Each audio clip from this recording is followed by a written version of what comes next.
Well, good afternoon folks, and welcome back to another review. This is Lee, your virtual airline pilot, back with yet another payware scenery review.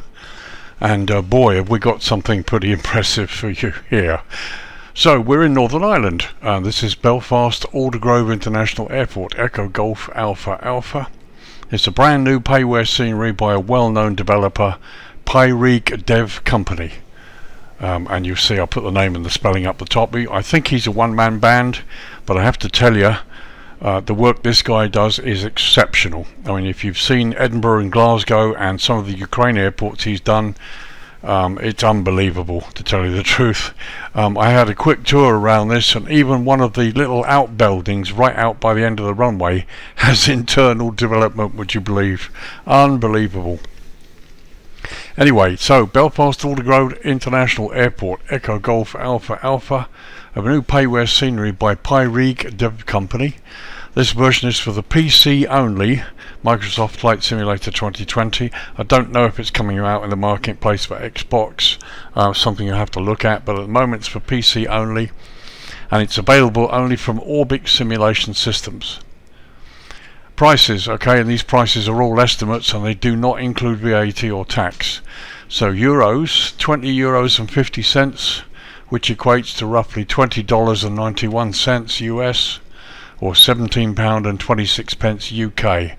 As I said, those prices are estimates and they do not include tax or VAT, which of course will vary depending on what country you're in when you make your purchase.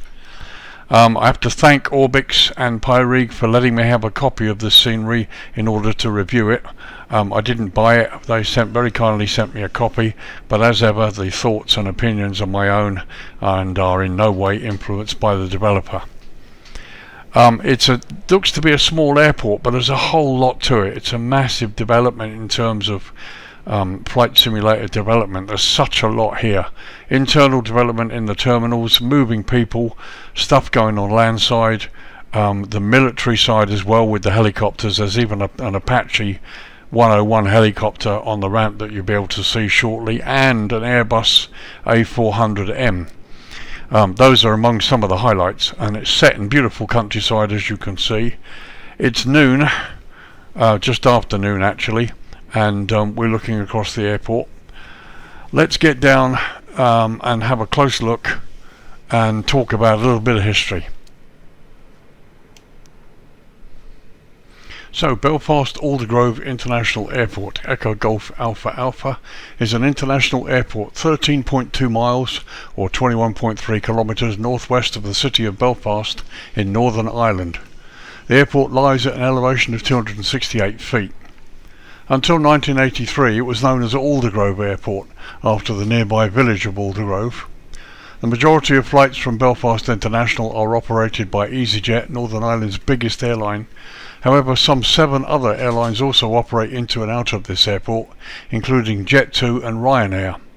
The airport also features flights to some European metropolitan and several leisure destinations, as well as a seasonal route to Orlando operated by Virgin Atlantic. Additionally, there is a significant cargo hub at the airport, since this is Northern Ireland's major cargo base. In 2018, over 6.2 million passengers travelled through the airport. Belfast International has a CAA public licence use aerodrome licence that allows flights for the public transport of passengers, basically jet transports, and for flying instruction. The airfield was previously shared with the Royal Air Force Base RAF Aldergrove, which closed in 2008. The base is now known as Joint Helicopter Command Flying Station Aldergrove, with both runways are now owned by the airport. The airport is owned and operated by FINSIH Airports, a major airport owner and operator the world over. The airport lies within the parish of Killeed, between the small villages of Killeed to the east and Aldergrove to the west. The site for the airport was established in 1917 when it was selected to be a Royal Flying Corps training facility during the First World War. The airport remained open to the end of the war for RAF activity. It is believed that civilian traffic began sometime in 1922 when flights were conducted to fly newspapers from Chester. The first scheduled passenger service started in 1933 by the Scottish airline Midland and Scottish Air Ferries. This service consisted of 2 daily flights each way between Aldergrove and Renfrew Airport in Glasgow. This was subsequently augmented by a twice daily return service to Croydon Aerodrome, at that time London's main airport, with stops at the Isle of Wight, Liverpool and Birmingham. And during the Second World War, Aldergrove remained an RAF station, particularly for the Coastal Command. So that the airport could accommodate larger long-range aircraft, a major works programme was undertaken to replace the 4 existing runways at that time with the 2 new long paved runways, thereby forming the basis of the layout that still exists to the airport today. And you can see them below. As you can see, the airport itself operates a fairly extensive area with quite a lot going on. So let's go down low, change the lighting and have a look and talk about runways. So runways, Belfast operates 2 main runways.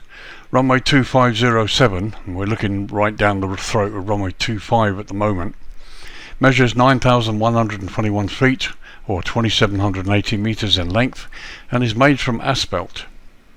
Runway 1735 is the shorter of the 2, coming in at 6,204 feet or 1,891 meters and is also made from asphalt.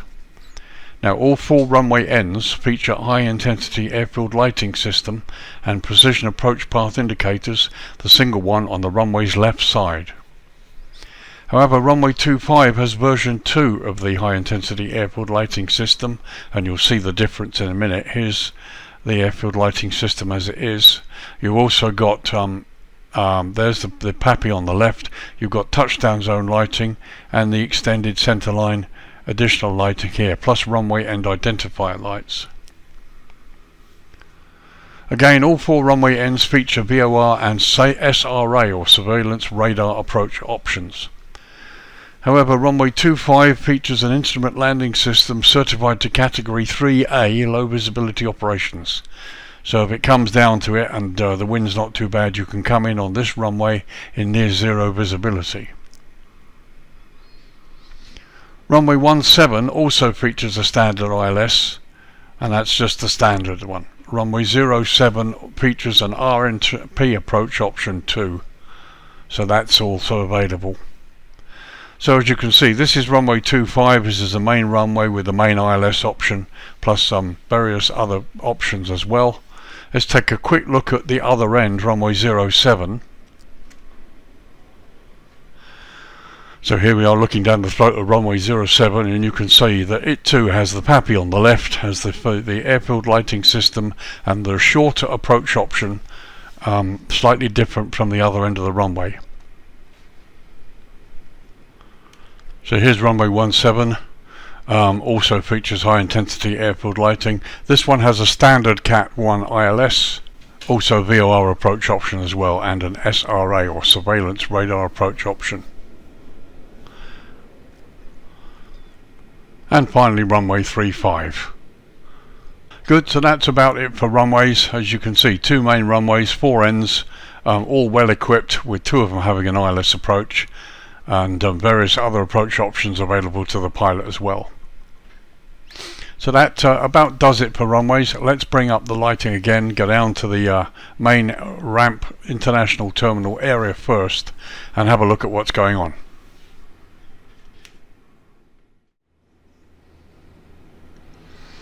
So first of all, a close-up look at one of the stands that has the only jetway on the airport. I just wanted to show you this as a good example of what you're going to expect to see in this scenery. First of all, here you look inside through the windows, you've got internal development done to quite a high level. We'll have a look at it in a minute. Passengers and animated passengers. Amazing weathering on the building here. I mean, this all looks really weathered and used. Lots of clutter, the right sort of clutter. Even got EasyJet stairs here. These vehicles look amazing. Close up, the models are wonderful. Let's just quickly show you the jetway working. Okay, so let's look at just the one jetway that they have at this airport and see whether it works. There it goes. So it's Belfast, has just the single jetway. Lots of stands, but this is the only jetway that operates on the airport.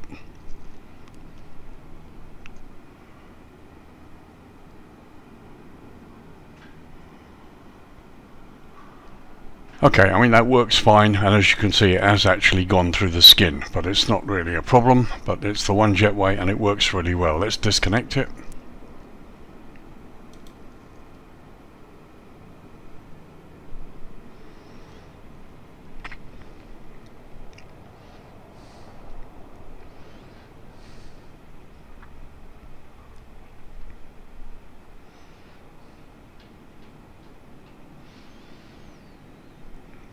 Very nice, and the jetway returns to its original position, so that all works really well.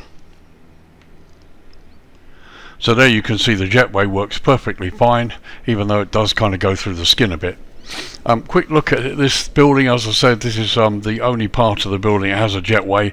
Looking at the roof, there you can see again amazing detail, air conditioning ductwork on the roof. Everything really done to an excellent level of detail, nothing left to chance.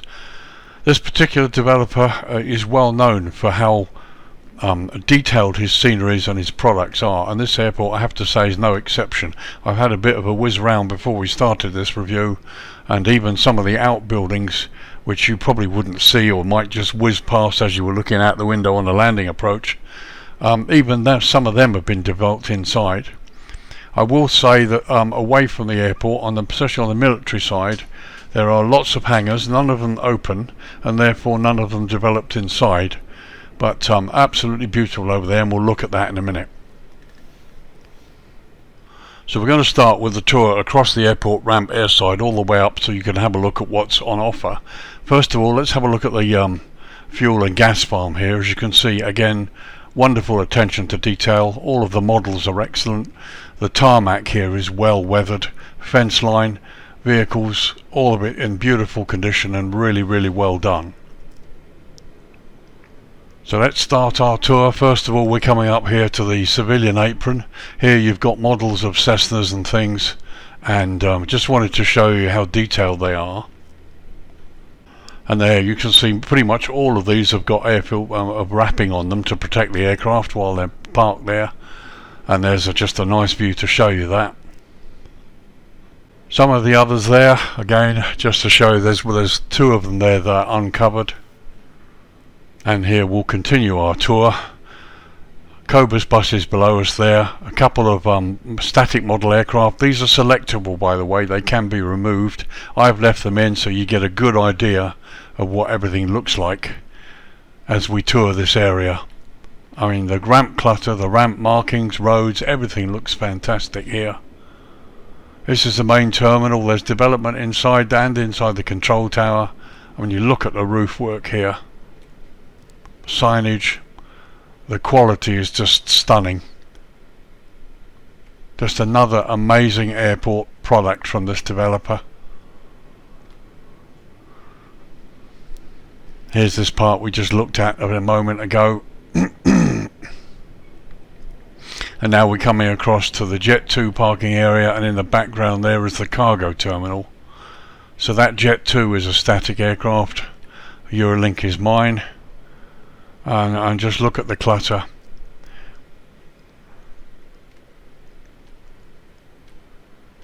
It's really beautiful, very nicely done here. Cargo lifts, stairwells and other vehicles. It's all really nicely done, even the markings are done really well. So that's the cargo building. So as you can see, looking from the outside, you've got containers and bits and pieces in there, which gives you the illusion of the building being developed inside. So as you can see, this initial part of the building is developed as it should be. Here you've got AKEs, baggage containers, pallets, and some more looking in the other direction. But as you can see, we move into the building proper. There's no development there, there's not even a roof. But we continue to landside, and there you can see the view landside and see what the cargo area looks like. Again, really nicely done. And there's the massive car park, or just one of the massive car parks that are a feature of this airport. Lots of people tell me about them. Just looking at the blue building there. As you can see, if we go up closely, you've got the illusion of things going on inside there through the glass. Really, really nicely done. But no internal development on that building. But again, just an observation on my part, nothing more, not a criticism at all. So just a quick high level shot there landside, showing you the extent of this incredible car park. And I have to say, I've pored over this a little bit, and there really is remarkably few repetition of car models. There are lots of different models in this car park that really add to it and make it look really, really quite impressive. And looking in the other direction there, you can see the rest of it. Another car park here with this building, and another delivery building there. There's a lot of stuff here. So we go back airside. Let's go across the runway to the military side. So far I have not seen any vehicles entering the runway except one fire truck. There's a fire truck that goes all the way up the access road to the threshold of runway 07, goes into runway 07, does a pirouette and comes back and comes out again. Doesn't traverse the whole runway, but it does enter the threshold, which is a bit of a no-no for me, but there you go. So a quick look at the fire station, again beautifully done. You can see in through the glass. You've got 3 Scorpion fire tenders there, one of them was all lit up. Be interesting to see that at night. Again, look, masses of weathering on the building here. You can go in there, there's no internal development as such in the fire tower, but you can go in and see out of it. There's a quick close-up of the inside of the fire station with the fire tender there. So our first look at the military side. Here you can see pretty much everything in army green here, right down to some of the buildings. Here's this amazing Airbus A400m model. Very, very nicely done, beautifully textured. And there it is from the other side, and again here are the army vehicles, and again you can see just the quality of the models and the texturing. Everything's beautifully done. Okay, quick tour of the northern hangar here. Here's the Apache helicopter I told you about.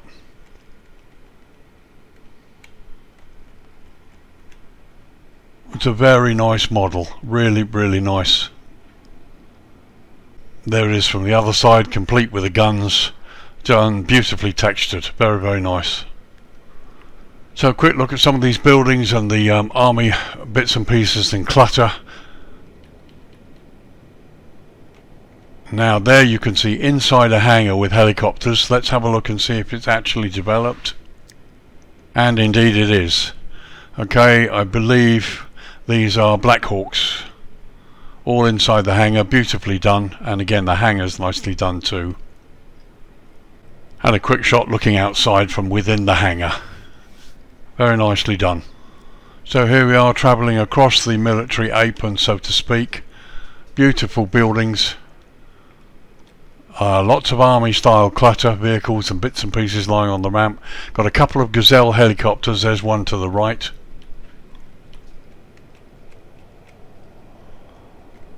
Again, a really nice model, no problems with it at all, just really looks the part. Again, more military vehicles, hangars. These hangars have no internal development, the doors are closed.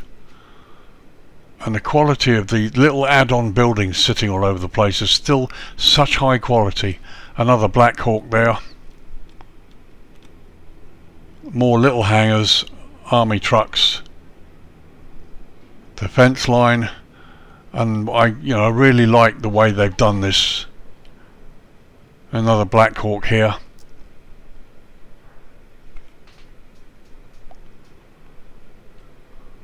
Just beautiful the way this is done. It's just incredible. Wherever you look, the detail is of really high quality, and the modelling is just stunning. As you can see, the ramp markings look really good, they're clear. There's also weathering and dampness on the ramp there, which is really good. Now we get up close to these buildings. I don't think this is built internally. From the outside it looks great. You can see tables and chairs in there. Let's just pop our head in. Well, there you go, 2D modelling. It's not obviously fully developed. It is and it isn't. I suppose that's the best way to say it. But that is sort of like 2D modelling, such that when you pop outside and look through the glass up close like that, it looks like it is developed.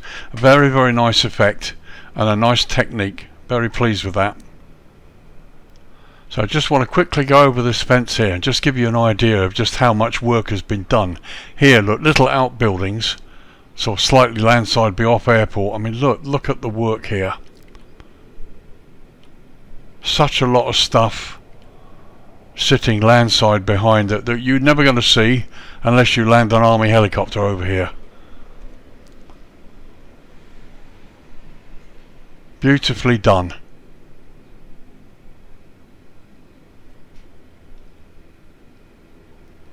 Everything there, right down to the barriers below. I mean, that looks marvellous. Just really, really amazing. Rooftops there look down to fine detail. Everything, nothing left to chance. Just some beautiful buildings.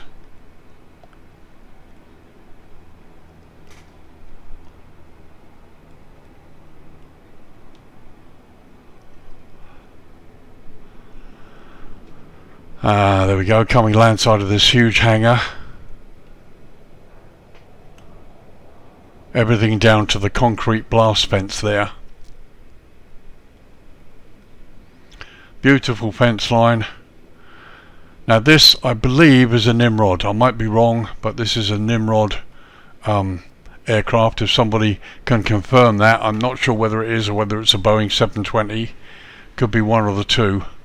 It looks very close to a Boeing 720 as well. Anybody who lives in Belfast, has been to the airport or knows this, perhaps you can let me know in the comments exactly what that aircraft is.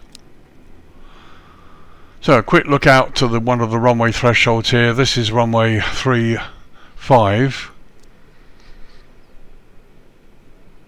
As you can see, taxiways are properly marked. Not sure why they've got X's there. Maybe you can't use that taxiway anymore. But I'm wondering how you might get to runway 35 for a takeoff.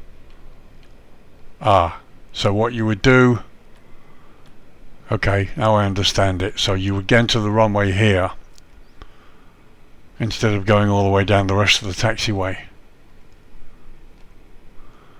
So this is clearly a runway entry sign on the left there, but there's no warning signs showing you that's a runway ahead or anything like that.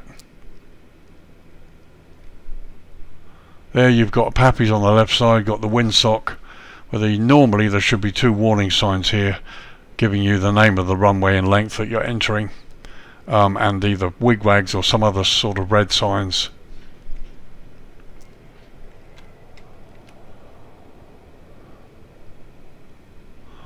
Okay, so we've got it here by the looks of it. Okay, so there you go. What they've done is they've moved the entry sign all the way back here. Instead of right in front of the runway, you've got Juliet 2 here marking runway 35 and the wigwags, and once you advance beyond this point you go onto the runway. Now that fire truck you can see in the distance, if I raise up a bit, that is the one that enters the runway, diddles about and crosses it. Let's just see what happens. I'm really, with the greatest respect, this is my only bugbear, I'm really not in favour of animated vehicles entering live runways, especially if you're going to be doing an approach.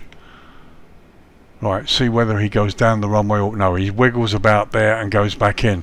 I should mention that on runway 07 he does a similar thing, comes up the taxiway here, comes onto the runway, does a wiggle and then goes out to the other side. It's the only vehicle I've seen that does this. And it's something I would hope the developer will change in an update. So as you can see, it's just amazing attention to detail, texturing, the quality of the work everywhere you look is just amazing, just really, really stunning. Here's the fire training ground, which again is fully developed. There's a Scorpion fire tender. and there it is, all the detail, a couple of burnt out cars there. And again, I mean, that's exactly as it appears at the real airport as far as I'm reliably informed. There's a little private jet centre here. Lots of parking options at various places around the airport away from the main terminal for private and general aviation. We've already seen the GA parking spot further down there. And it's just wonderful. The whole thing looks great. Okay, so let's turn the light down to dusk and have a look at the evening lighting and see what it looks like. Okay, 9:15 at night local time. This is just sort of the early part of August. It's really difficult to try and get the time slider down to a reasonable time to show you the right effect. This is sunset. It's probably a little bit after sunset. If I move it the other way it gets too bright, but I just wanted to have a look and see what the ramp lighting is like generally, and you can see it's of a pretty high order.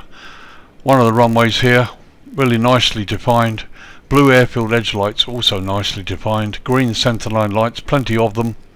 Again, you should have no problem finding your way around in the dark. Even here, as you can see, the GA apron has proper lighting too. Ramp lighting looks good, it's quite subtle. And the car park is lit on the land side in various places too. That's looking in the other direction. Down here you can see the fire station here with a little bit of lighting, not a lot, but there you can see the fire tender, the Scorpion that's got the blue lights flashing. Here's the military apron, there's lighting on that too, and the additional facility there and there with some good lighting. So let's get down to the main international ramp and see what that looks like close up. Okay, here I am on the stand with my jet. As you can see, the lighting is really nice, very subtle. The inside of the terminal is lit nicely so you can see the animations from outside. And again, this is the sort of view you're going to get when you pull up. So if I show you, so here we are parked on stand 22. I've just shut down the aircraft completely, and this is the view the captain's going to get looking at the front window. Eminently realistic and very impressive. There, looking out of the captain's side, and the view across the cockpit looking out of the first officer's side. Eminently realistic. So just backing away here from the central area, just have a look. All looks pretty good really. Subtle lighting, not a lot of it, but enough for you to find where you need to go. There's an EasyJet static aircraft A321. Lighting provided by the big stanchions, as you can see. And I should mention, for those of you who are interested, you've got visual guidance docking system VDGS enabled in the scenery. All you need is the plug-in and you will get the VGGS working. Just looking landside, you can see the subtle lighting, centerline lighting, roads all look pretty good. You've got rotating radar there, as you can see. Inside of the terminal looks good. So let's just run across here. There's the Belfast sign in blue. Again, see passengers inside there, looking really good.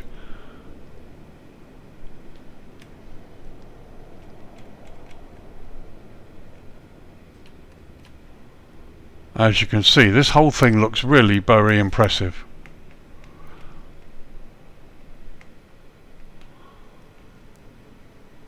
Come across to the cargo area. The lighting's very subtle, but there's enough of it. There really is not a problem at all. Just look at the quality of the lighting and the quality of the buildings, and the way the lighting affects it all looks really good.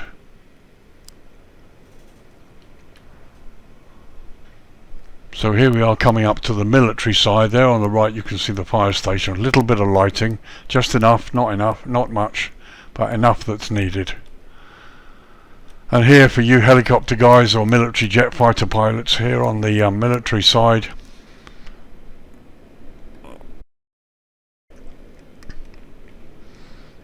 very nice lighting. And there you are, there's the example of what it looks like in the dusk time when you've got that internal illusion of things going on inside. What they've done, rather than develop the inside of the building, you've got these bits and pieces which give the illusion of everything going on inside, and it looks especially good in the darkness hours, as you can see. So continuing our tour, helicopters there, buildings. There's the hangar on the left that does have helicopters and things inside. Again, you've got these massive lights that give the subtle lighting that's needed. Whole thing looks great. Coming out to the runway now, let's look at some of the signage in the low light. So Foxtrot 1 taxiway, entering runway 3517. There you've got the wigwags and the signage properly done into the grass. So now we're coming across the Airbus 400 here. It's a pity there isn't any lighting here. This would have been a nice model to see at night, but it's good enough. And now we're coming down to the back of the fire station and the fire control tower, which is there. As you can see, the glass has a lovely effect, so you can see the sunset through the glass. And again, here you've got this effect where the building looks like it's being developed inside, but actually it isn't. Nice lighting on the fire station internally, and as you can see, it looks better the closer you get. So there's a shot of the fire station at night, or in the low light hours. When we were further away, it didn't look very lighted at all, but here close up it looks better. And a little shot there looking towards the moon, and here goes our fire service friend who's going to go up here and probably eventually go into the runway. I'm not really entirely sure, but as you can see, lighting looks really good here. Here's the either Boeing 720 or NIMROD, whichever it is, and lots of nice little subtle lighting around. This is a lovely view. Okay, so let's turn the lighting right down to night time and see how far the lighting comes up. Okay, so we're just after 11 PM now local time, and the night time is really there. And here you can see the airport in all its glory during the night hours. Lots of really good lighting around the ramp area where you need it. Green centerline lights taking you into each area of parking. Even here, look, including the GA apron. The landside car parks are all lit, and of course the lighting extends further on. Looks great.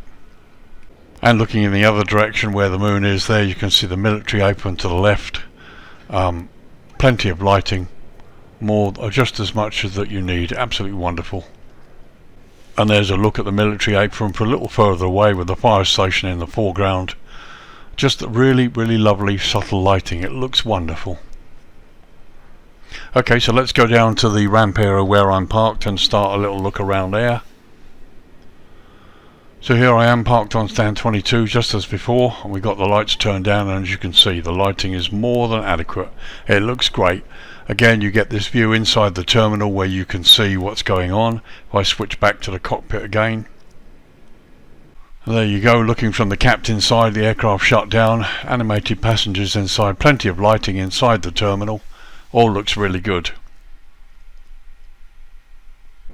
So as you can see, lots of development here, nothing left to chance. The stands look great, lighting looks good, you've got plenty of airfield clutter that is accurate for where it's supposed to be. Vehicles look good.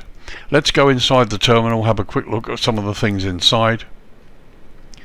So there's a view of the airside lounge, all the different gates, and you've got passengers both out, all animated, sitting there. Beautiful carpet, nice roof lighting, all looks properly effective. And there in the other direction, and there's a close-up of the departures board, and you can see the clarity is wonderful. It's all there, eminently readable, no blurring at all of the letters and numbers. Very, very nice. And there you can see our animated passenger, the seats and everything nicely done, and you can even see out through the windows properly there towards the jetway and the ramp.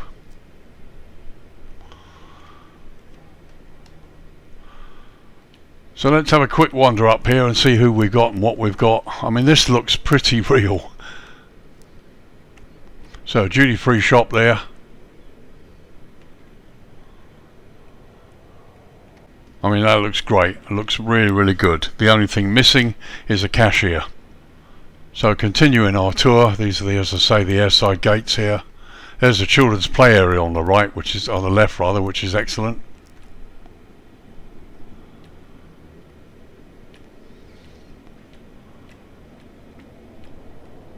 Very, very nice. All of the signage is of high quality, so it's instantly readable and eminently authentic. And here, as we carry on along here, you can see outside through the windows. It's really impressive.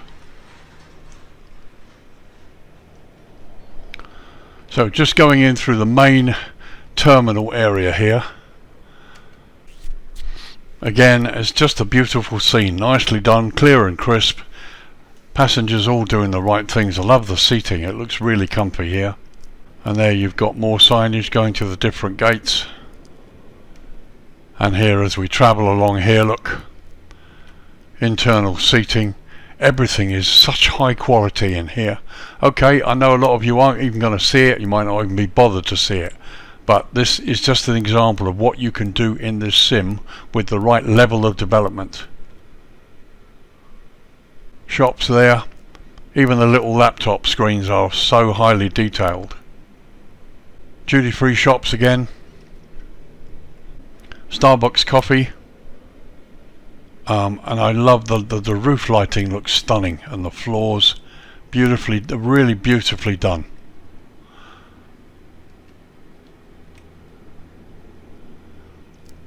And we have a cashier. We don't have them at the duty-free shops, but we got them at Starbucks. Well done. He's even smiling a little bit. Very impressed. Right, here we are landside, looking at some of the exit areas. This is a pick-up point for arrivals, people dropping up, picking up, people coming back. As you can see, lovely subtle lighting. It's of a tungsten variety this time, which is why it appears to be yellow. And here we are looking at landside, the entrances to the main terminal. You've got an exit on the left there. You've got a model of a TUI Boeing 737 sitting there too, and again you can see through the entrance glass to the inside landside. Some lovely markings and bits and pieces outside here. As you can see, a hotel over there in the distance, various cars, barriers, buses, and some more in the other direction. Again, animated people sitting at the bus stops, and some lovely vehicles. Again, not much of repetition in the type of vehicles. That's really quite impressive. Road markings are excellent. So there's our TUI Boeing 737-800 with the scimitar wingtips, and there you can see inside the landside part of the building. Let's pop in. So there you go, escalators going up to the upper level. I think that's where security would be. There's the Malden Hotel. Here's one of the buses on the right. As you can see, the texturing is wonderful, very sharp. You can even see a couple of passengers up the top there. So here's the entrance, and they're looking down towards the exit end. Now here are your check-in desks, which are basically a low resolution photograph. This is probably my only little criticism. If you were going to do the inside of the building anyway, would be maybe be worth it to do these properly. Unfortunately they've not been done, but again, for me it's just an observation. You pilots are probably never going to see this unless you decide to explore it, but I guess maybe I'm a little surprised. This is the sort of thing I thought that this developer would really go for, because he's the sort of guy that pays attention to everything, and nothing really gets by him. So I guess I'm a bit surprised to see landside check-in available, but it's just a low resolution photograph.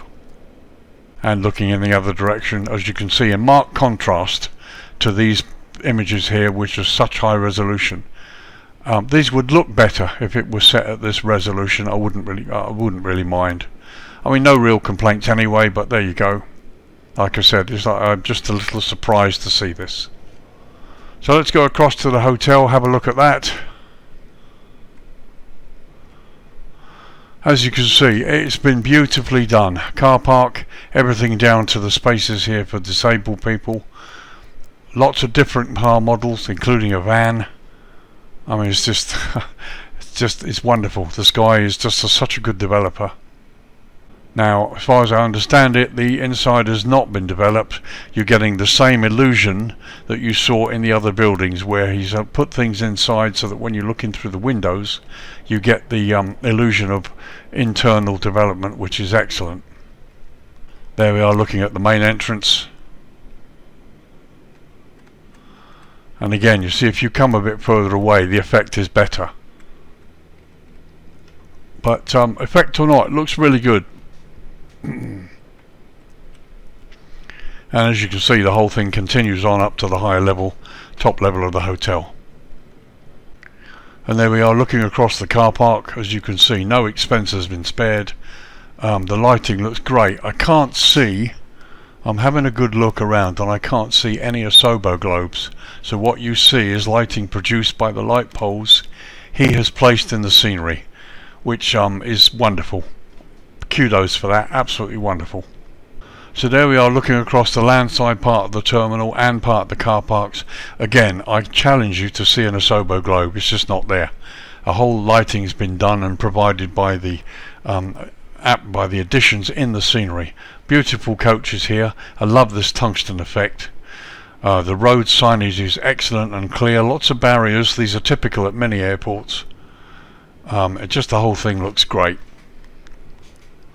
So here we are looking from a higher level. There's the entrance of the terminal we just looked at a moment ago. Here's the hotel. This is the rear part with a big car park that you can see.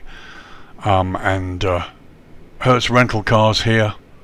There's quite a bit to see. And as you can see, car park extends right out here.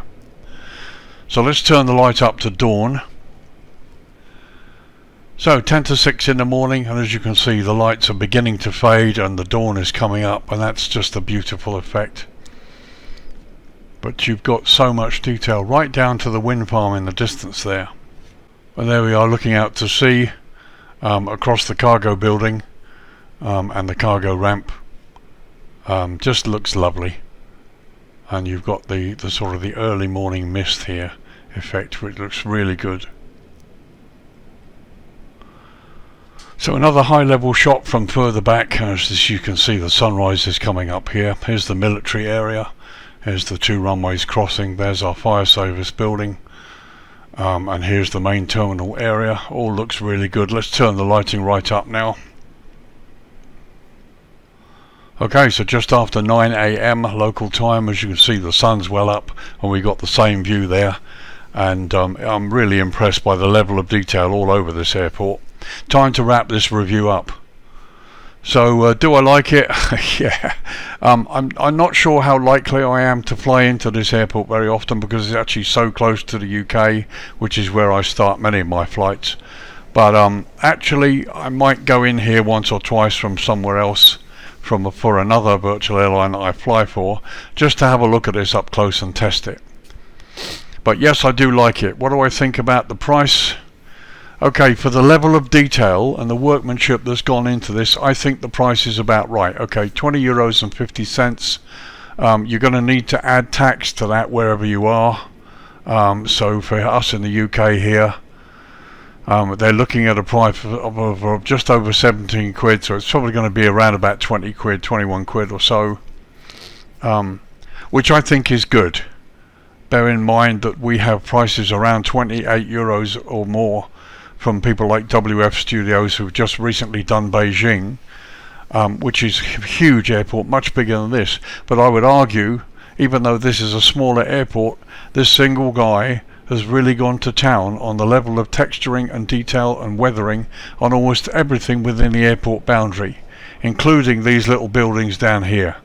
You've got the correct coloured roofs. The cars are properly parked, car parks are delineated correctly, nothing's parked askew, they're all in their proper spaces. The little additions like the Airbus A400m and the NIMROD or the 720 somewhere, wherever that is. And again, when you turn the lights down, this is another airport that just comes to life at night. It's beautifully done.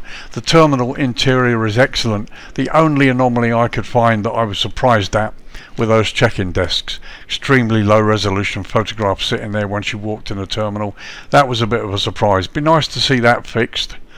And the other little bugbear is that fire engine which you can see down here now. He tends to go up onto the runway, squiggle a bit and then leave it. Okay, he doesn't go right down the runway, but the simple fact is he does enter the runway. I'd like to see people make sure that when they do their vehicle animations, brilliant as they are, and I love them by the way, I'd like to see them make sure that they do not enter live runways in any circumstance at all.